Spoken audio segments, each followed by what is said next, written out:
A marriage can be delicate, requiring years to nurture yet vulnerable to being disrupted by brief conversations. Like many Scandinavian families, mine, comprising my wife Johanna, our 7-year-old son Ken, 5-year-old daughter Moa, and myself, Glenn Anderson, recently enjoyed a pleasant Friday night together. Earlier that day, Johanna called me at work to mention she was taking some vacation time in the afternoon for shopping, making her arrival home later than usual. Despite dressing provocatively in a red top, a short black skirt, dark brown stockings, and high heels, she returned without any purchases, saying, "I didn't find anything I wanted." We hadn't been intimate all week for various reasons, which was becoming a concerning pattern. So, I anticipated a fulfilling evening ahead for Johanna and me. We began with our usual Friday family fun with the kids, and everything proceeded as planned. After the children were asleep, Johanna and I enjoyed a romantic dinner I had prepared in advance. Later, in the bedroom as we prepared for bed, she surprised me wearing her sexiest lingerie and stay-up stockings instead of pantyhose. Initially pleased and eager, assuming she was making up for the lackluster week, I attempted to initiate intimacy, only to be rebuffed. Instead, she cited fatigue from a demanding week and evening, expressing her need for a quick shower and sleep. Disappointed, I retorted, questioning her definition of a hard day given our activities, shopping, family time, and a dinner date. Frustrated by her dismissive attitude, I resigned to bed, feeling rejected and hurt. She eventually returned, suggesting a perfunctory compromise, but my enthusiasm had waned. "I don't care anymore." "Maybe you've already had your fill elsewhere," I murmured, lying with my back turned, feeling neglected and unimportant as her husband. She really turned sour, "But it's your call. Keep your accusations to yourself or face the consequences," she warned, but I chose not to respond. Unable to sleep after my accusation, I couldn't believe it was the first time such thoughts had crossed my mind during our marriage. I pondered what could have changed between us. Was it something I did wrong, or had she found someone else? Despite my efforts, I couldn't find any answers. Then, I started questioning why Johanna had dressed in her sexiest lingerie for work and shopping, especially since she hadn't bought anything. It was unlike her, leading me to speculate she might be involved in something else entirely. Perhaps she had been with someone else during her supposed shopping trip, and the thought of her having unprotected sex filled me with dread.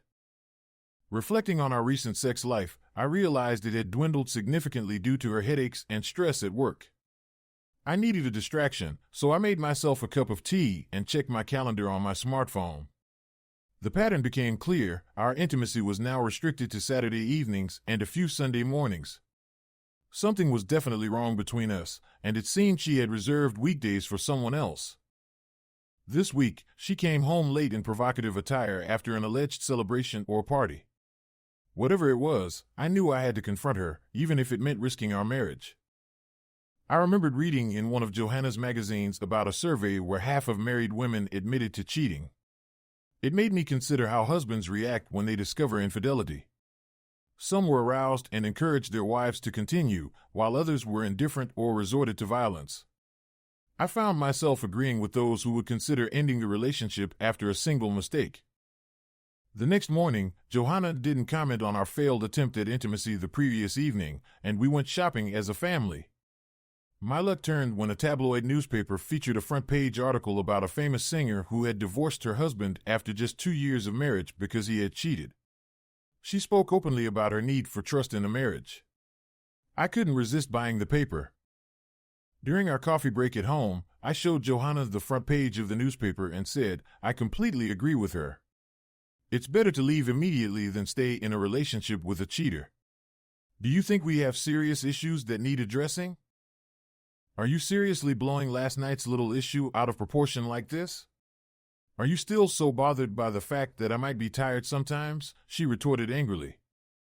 Feeling that it was now or never to confront our problems, despite lacking concrete evidence, I decided to accuse her of infidelity and face whatever consequences awaited. "Yes, it bothers me that you've become predictably tired every week. And I'm confused why you went to work and on that so-called shopping trip dressed provocatively. It hardly seemed like a shopping trip at all," I countered. "What does that even mean? Is it my fault I didn't find anything I liked?" she shouted defensively. I'm convinced you found something, or someone, more interesting. Correct me if I'm wrong, but it seems clear you're seeing someone else.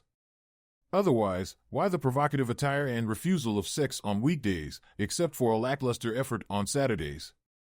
You must fear I'll find out, I said, meeting her eyes and noting a flicker of fear or guilt that strengthened my resolve.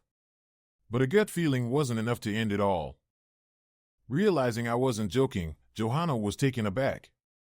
Unable to retort sharply, she simply asked, "What's gotten into you? Are you going crazy from reading scandalous newspapers? Isn't it time to bring everything out into the open and move forward with our lives? Sooner or later, I'll uncover the truth about your affair, so let's not waste any more time.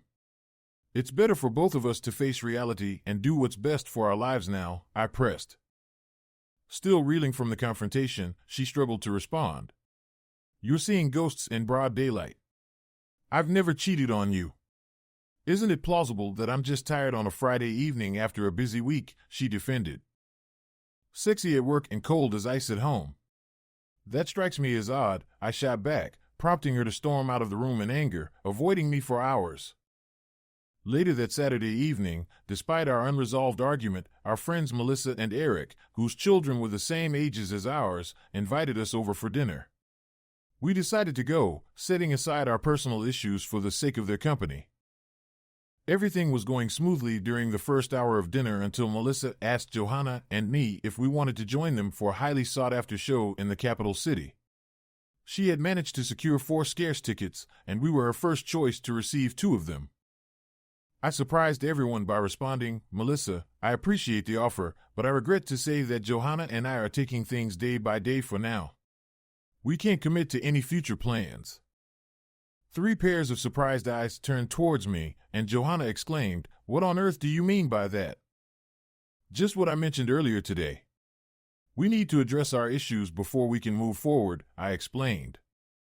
Melissa looked concerned and asked, "What's going on? Has something happened?" "Don't ask me. Husbands are always the last to know," I replied bitterly. Johanna interjected, "He's accusing me of cheating because we didn't have sex last night." Melissa smiled uncertainly and asked me directly, "Is that the whole problem?"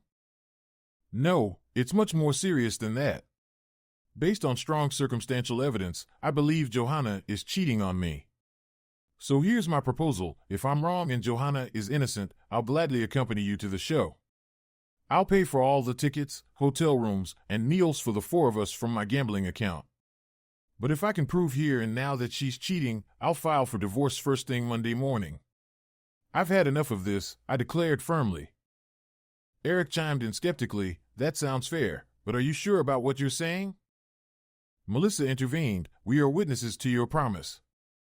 I believe Johanna is innocent, and I look forward to taking you up on your generous offer." Johanna smirked but remained silent, prompting me to reinforce, "I'm serious about this promise." I went to the hallway, retrieved Johanna's handbag, and handed it to her. "Johanna, I know your cell phone is in here. Please give it to me and tell me the password. If the phone is clean of any evidence of cheating, I'll honor my promise regarding the show. But if I find anything incriminating or if you try to delete anything, I'll consider it as evidence of infidelity, and divorce proceedings will begin on Monday. This offer stands for 3 minutes and only if the phone remains unopened and undamaged." I set a 3-minute timer on my own phone and waited. All eyes were on me, and Melissa urged Johanna, "Give him the phone, for heaven's sake." Eric added urgently, "What are you waiting for, Johanna?" However, Johanna grabbed her handbag abruptly and stormed out of the house without a word. Both Melissa and Eric looked at me with shock on their faces until Melissa asked, "Did you know what was on her phone? What will you do now?" "No, I have no idea because I don't know her password. Like I said earlier, I'm often the last to find out about things." "Have you heard any rumors, Melissa?" I inquired. "I swear, I haven't heard a thing, but I promise to keep you informed if I do." "What's your plan now?" Melissa responded. "What can I do? Go home to my children, keep my word, and proceed with divorcing my wife for cheating," I replied plainly. Eric then questioned, "Would you really have paid for the entire trip if Johanna had been innocent?" I truly hoped she would hand me that phone because my marriage means more to me than any gambling winnings. Johanna has been my true love, and I'd rather give up gambling than lose her.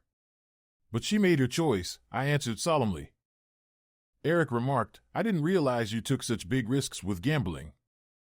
Believe me, I'm a terrible gambler who lost both the game and my marriage. Perhaps even Johanna will lose out if her lover is married and doesn't take good care of her. But I'd rather be a bad gambler than a cuckold who accepts a cheating wife. My pride couldn't handle that, I explained. I took my children home, expecting Johanna wouldn't be there. To my surprise, she returned an hour later with red eyes, clearly having cried. She asked if we could talk about our problems. I agreed, and after putting the kids to bed, we sat down at the kitchen table. Are you satisfied now after painting me as a cheating slut in front of our friends? She began. It's time for the truth. Are you shamelessly cheating on me? I asked directly. No, I'm not shameless, but I can't deny that I've been involved in a fling with another man. Are you satisfied now that you don't have to pay for Melissa and Eric's trip? She responded. Am I satisfied? No, today is one of the worst days of my life. There's no reason for happiness. I feel immense disappointment and emptiness after losing what I thought was a happy family. Why did you do this to me and our innocent children? I lamented. Please don't burn all bridges before we discuss what we can do to save our marriage.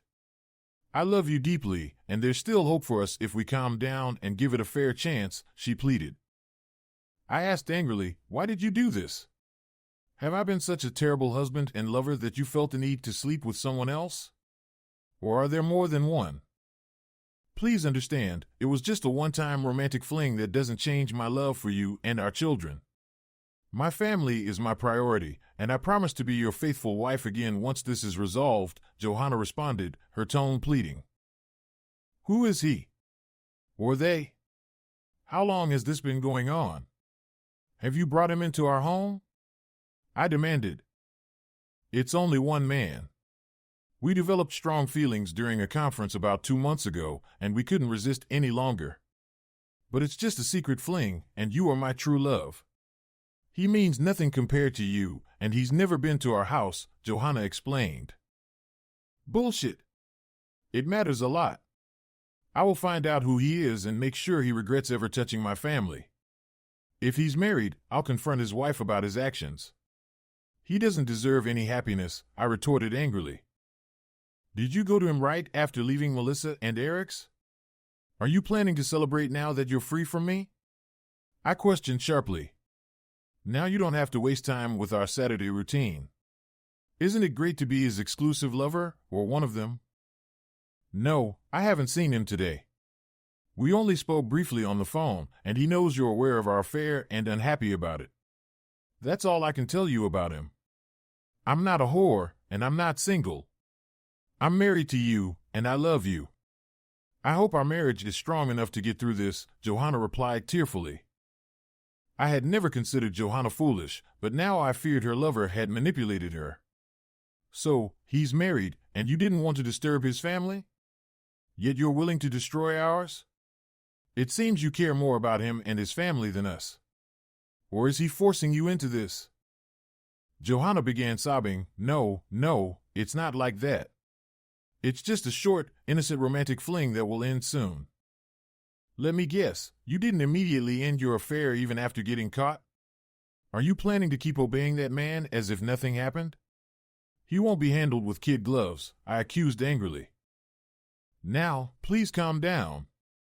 My friend has influential connections, and any violence will only make things worse for our family. I want to be your loving wife and promise to be faithful for the rest of my life once our love overcomes the problems caused by my mistake, she pleaded, avoiding a direct answer about ending the affair. He's threatening me now? He'll pay dearly for that. You promised to be faithful, to whom? To him? Can you deny that right now he's the foremost in your mind? That you followed his demand to deny me on weekdays so he could have what he wanted? Should I thank him for the mercy fuck on Saturday nights? Johanna, can't you see what he's turned you into? I don't care about his powerful friends, not even if the devil himself is among them. He will pay, I shouted, waking and scaring our children. It was clear to Johanna now that I didn't see her infidelity as some innocent fling. She fled to the bedroom, crying loudly, fearing the consequences of her actions. After a nearly sleepless night in the spare room, I left early on Sunday morning. I left Johanna a brief note, "Gone fishing, back late." Fishing was the last thing on my mind. Instead, I drove to a coastal town where a childhood friend owned a guest house. I had booked a room there the previous evening via text. I arrived in time for breakfast, then had a good rest until a pleasant lunch with my friend. Afterward, I took a long walk, contemplating the future. I was disappointed in myself for being blind to Johanna's excuses for no sex and for not suspecting her sooner. But I consoled myself with the fact that, aside from the lack of intimacy, there had been no other signs. I did give myself credit for confronting her as soon as I suspected something, starting with her late return home from a supposed shopping trip dressed provocatively. I had been right, and shockingly, Johanna confessed to her affair less than 24 hours after my initial suspicion. Even without concrete evidence, I had obtained her confession without resorting to violence. If Johanna's infidelity had been confined to that shopping Friday, we might have had a chance to move forward together, albeit slowly. But knowing it was an ongoing affair, and hearing her empty promises about ending her innocent romantic flings soon, sounded like nonsense to me. My phone had been off all this time, but when I finally checked it, there were 5 missed calls and 3 identical text messages from Johanna, pleading to talk. I replied bluntly, "I'll be back late, we'll talk tomorrow." Gee. No terms of endearment. Then I turned the phone off again. Despite knowing a divorce would be hard on our children, I concluded it was the only solution after Johanna's betrayal and allowing her lover to dictate our intimacy. Even though she never admitted to that part, I was certain of the humiliation. Later that evening, checking my phone again, I found more missed calls and a voicemail from a tearful Johanna. "Darling, please call me. I regret everything. My affair is over. You're my only love. Please call me, my darling." I saw it as a belated gallows confession, 2 months too late. If she had stopped after the conference or if the shopping trip had been the only slip, maybe we could have salvaged something. But not after 2 months. Even though she claimed it was over now, it meant nothing anymore. Returning home, relieved to find Johanna asleep, I spent the night in the spare room and left for work before she woke. I left a note on the kitchen table, "Johanna, I'll talk to you today." At the courthouse as soon as it opened Monday morning, I picked up divorce forms. I filled them out at work and then went to Johanna's office to have her sign them. She refused, crying loudly. I left, filed the papers without her signature, expecting only a slight delay. Johanna didn't come home after work, but her sister Annie called, urgently wanting to talk about Johanna. I invited her over immediately, and she agreed. Annie arrived and informed me that Johanna was completely distraught at their parents' home. She wanted to know the truth about what had transpired between Johanna and me. I explained. Johanna admitted to cheating on me with a lover and had planned to continue the affair. She didn't even end it when confronted after I discovered the evidence of her infidelity. I can't accept a wife who intended to keep seeing her lover. That's why divorce is the only solution.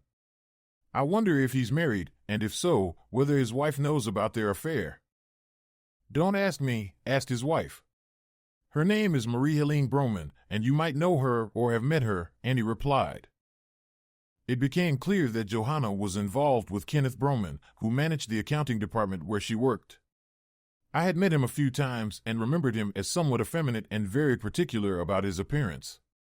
I decided it would be wise to have a serious conversation with Kenneth and Marie-Helene Broman. I asked Annie to babysit while I paid them a visit. She agreed, offering a word of advice: "Remember, your children need you now. Don't do anything you'll regret." I drove to Kenneth's house in a reputable neighborhood.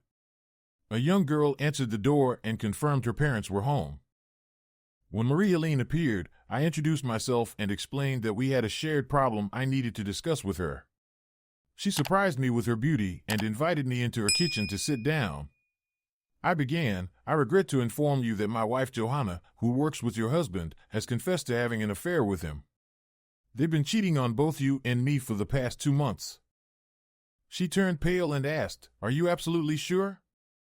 "Yes, I am. Your husband convinced mine to limit our intimacy to Saturdays, ensuring Johanna was available for their encounters on Fridays. This raised my suspicions, and when I confronted her, she didn't deny the affair.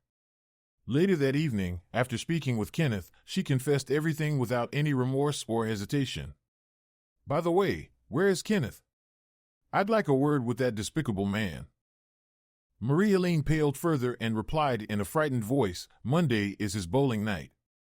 What are you planning to do about this unfortunate situation?" "I've initiated divorce proceedings with my wife, and Kenneth already knows. I handed Johanna the divorce forms at her workplace today, causing quite a commotion there. I think everyone in her office knows by now. Did Kenneth tell you anything about what happened at work? How much do you know?"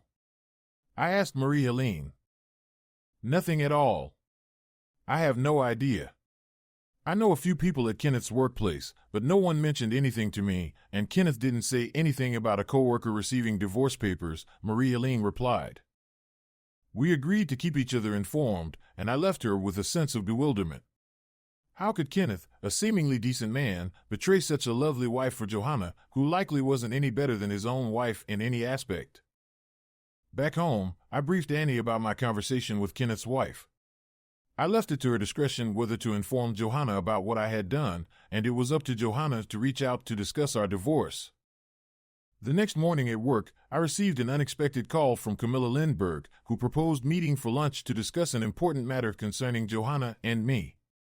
Camilla, a divorced and attractive woman, piqued my curiosity, so I readily agreed to meet. We met at a cozy restaurant, and after some small talk, Camilla got to the point, "I've heard about your divorce proceedings with Johanna.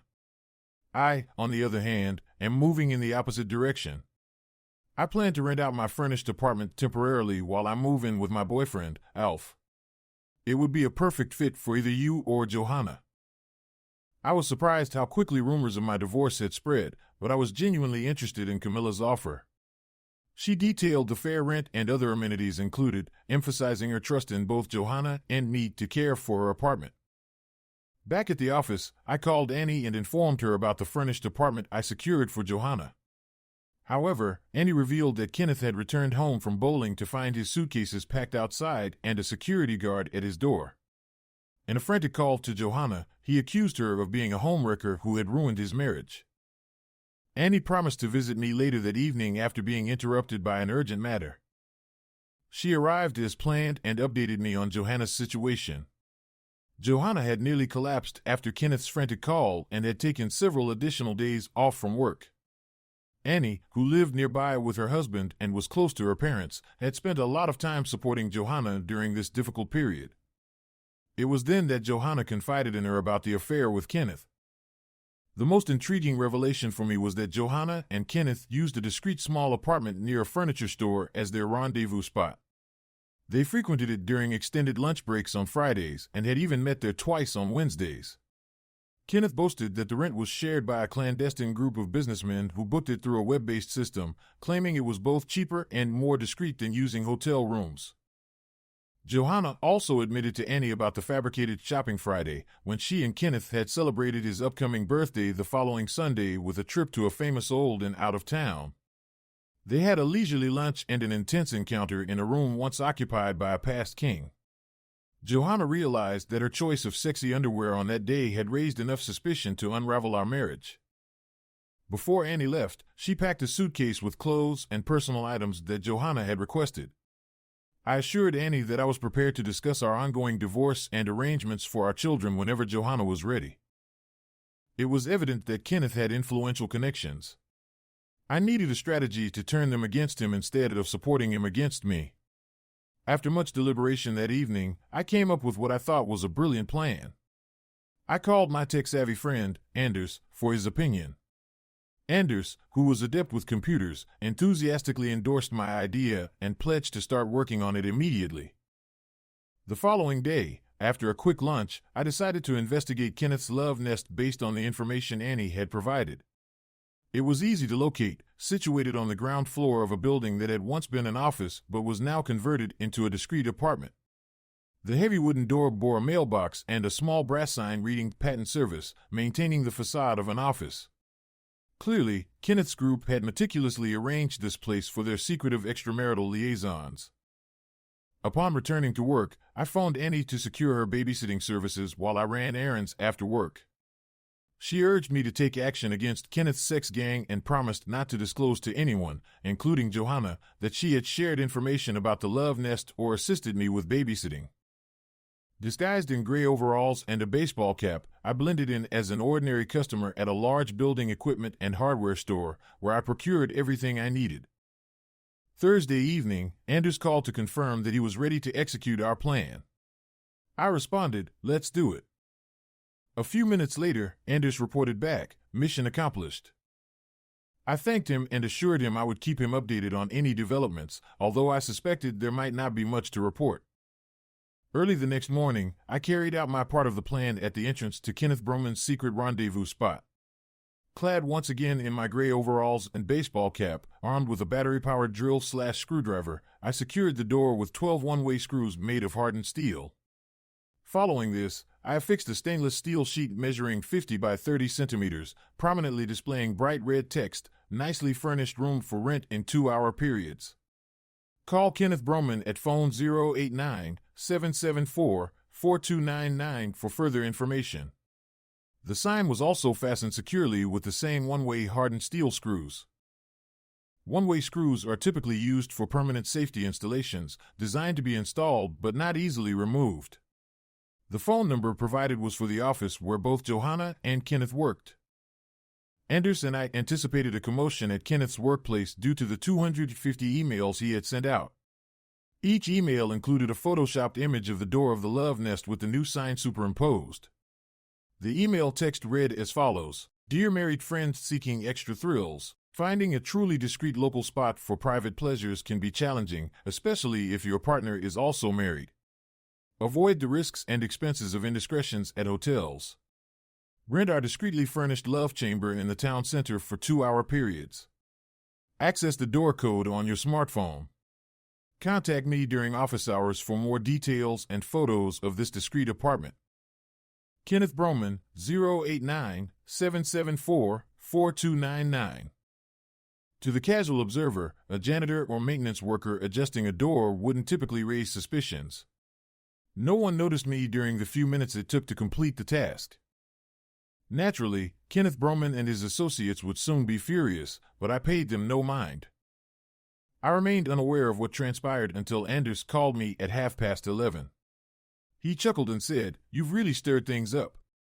You trapped Tommy Schneider with some woman in that sex chamber, and they haven't emerged yet. No one knows her identity, but there's a betting pool at my workplace speculating about it. Should I place a bet for you too?" Apparently, there's a crowd gathering outside, including a determined feminist reporter from the local newspaper, eager for answers. After considering my options, I instructed Anders to place my bet in the pool. The apartment had 2 sets of double doors separated by some distance, ensuring the trapped couple hadn't heard a thing while I was drilling and securing the entrance. I felt no remorse about that. Tommy Schneider, 53 years old and single, was the chairman of the local Green Party and a controversial figure on our city council.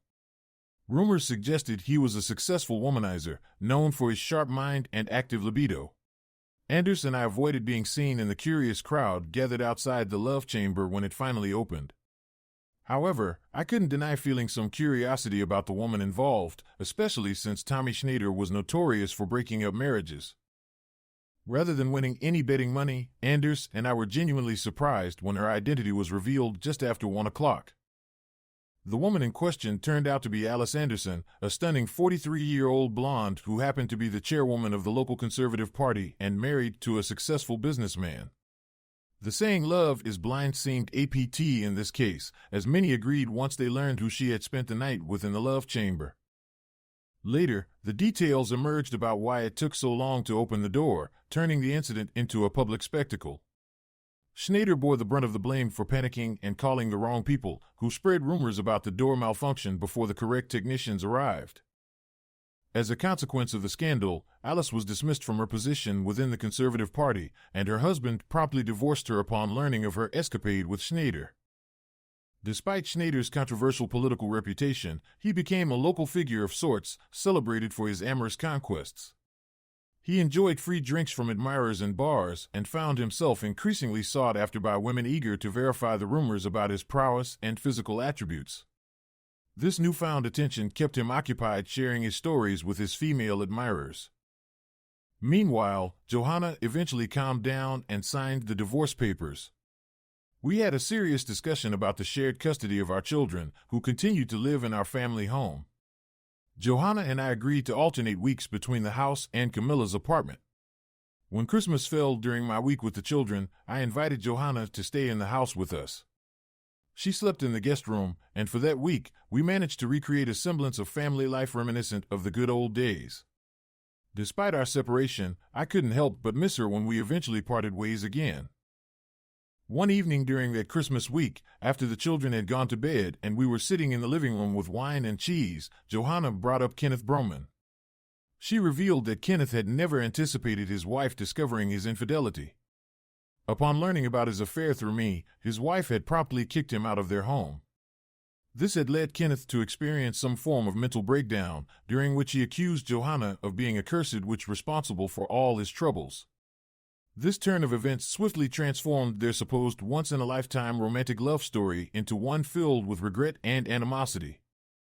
Johanna shared with me the office gossip about Kenneth's downfall, dubbed Kenneth's Love Chamber, the scandal involving Alice Anderson and Tommy Schneider, and the repercussions of the email campaign.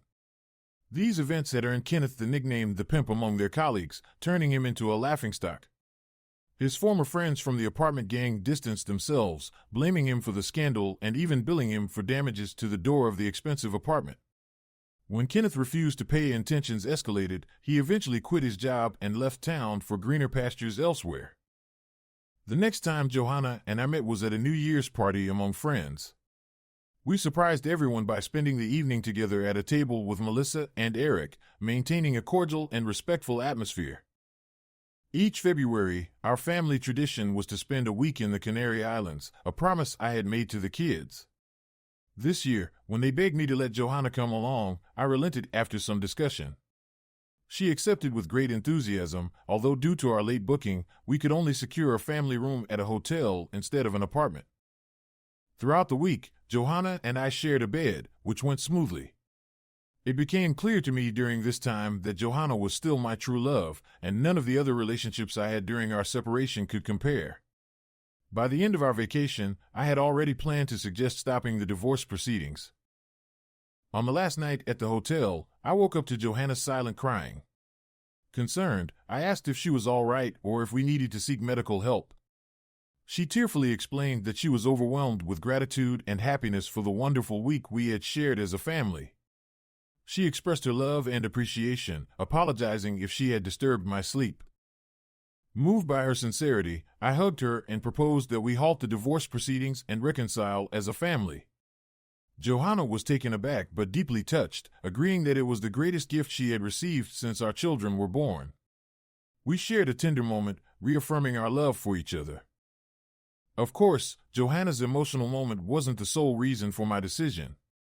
Throughout the week, it had become increasingly clear that our bond was strong, and we still cherished each other deeply. We decided to focus on our future together, acknowledging our past mistakes and committing to building a happy family. Epilogue: although we didn't delve deeply into the issues that caused our separation or discuss our dating experiences during that time, Johanna assured me that she hadn't dated anyone and considered us still married until the divorce was finalized.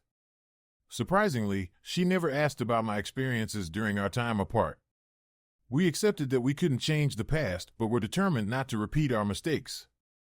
Instead, we focused on planning for a future filled with happiness and togetherness as a family. Thanks for watching. Subscribe to the channel not to miss new videos.